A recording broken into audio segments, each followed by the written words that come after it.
Good afternoon. Quick update on what's happening with TikTok because I don't like being called a conspiracy theorist.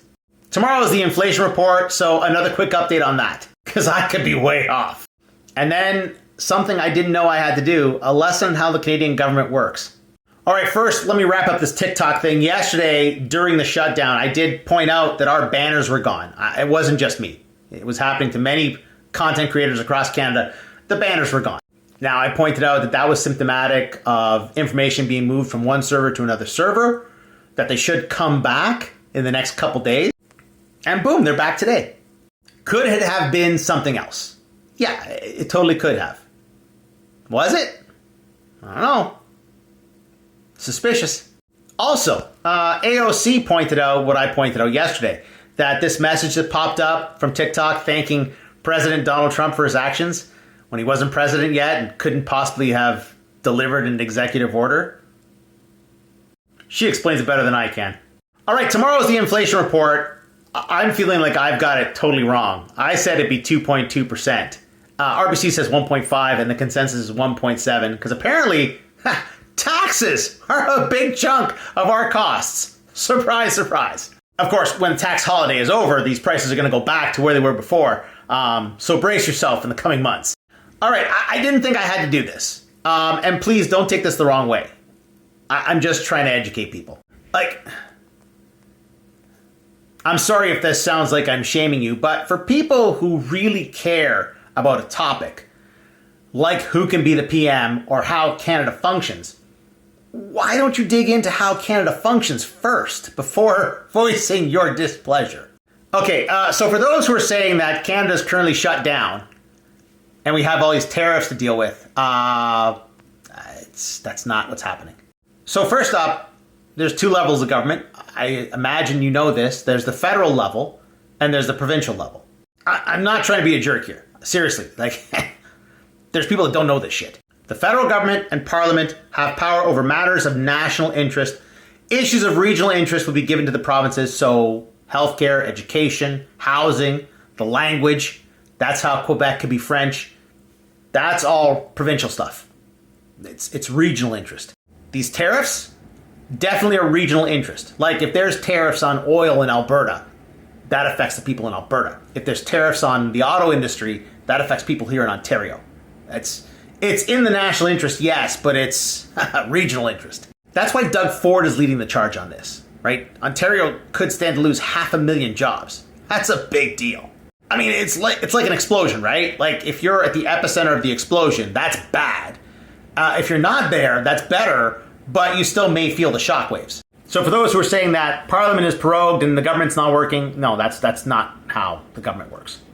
And because apparently there's great interest in who can and cannot be prime minister at the moment, let's step through that. And I'm just going to go back to the prime ministers of my lifetime because I remember all this stuff happening.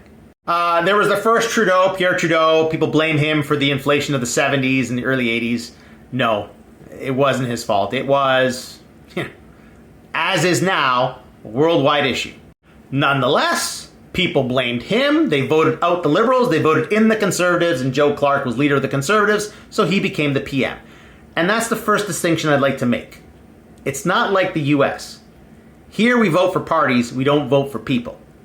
In the U.S., during the last election, people didn't vote for the Republicans. They voted specifically for Donald Trump. In Canada, you don't vote for the PM. You vote for a party. Whoever's leader of the party becomes the PM. Anyway, back on track. With the Conservatives in power, people realized the problem was a global problem and the Conservatives had no answer, so they voted in the Liberals yet again. Then, like now, Pierre Trudeau's popularity was declining. There was conflict in the Liberal Party, so he stepped down and they took on a new leader, John Turner. And here is some precedence for what's happening right now. John Turner did not hold a seat in legislature. That's right. So Mark Carney not being an MP right now doesn't matter. It doesn't matter. You didn't vote for him. Doesn't matter. The party appoints their leader. You don't. Shortly after John Turner's appointment, there was an election, which is what's going to happen this year. And the Conservatives, led by Brian Mulroney, took office. Again, after a few years, Brian Mulroney's popularity dropped off, and he was replaced by the party with Kim Campbell. See? Appointment. Not election. Appointment. Then, after her appointment, there was an election. And we voted in the Liberals and Jean Chrétien. And his story followed the story of Pierre Trudeau, followed the story of Brian Mulroney. After a while, his popularity declined. There was conflicts in the Liberal Party. And Paul Martin was yet again appointed to be the Prime Minister. After the appointment of Paul Martin to the PM seat, there was an election. And the Liberals won that election. Eventually, the Conservatives won an election, led by Stephen Harper. And I think it's important to point this out. This was not the progressive Conservatives that had existed before. That party fell apart. There was a coalition of Conservative parties that became the new Conservative Party of Canada, led by Stephen Harper, who then went on to prorogue Parliament 4 times. Double what Justin Trudeau has done. And that brings us to today.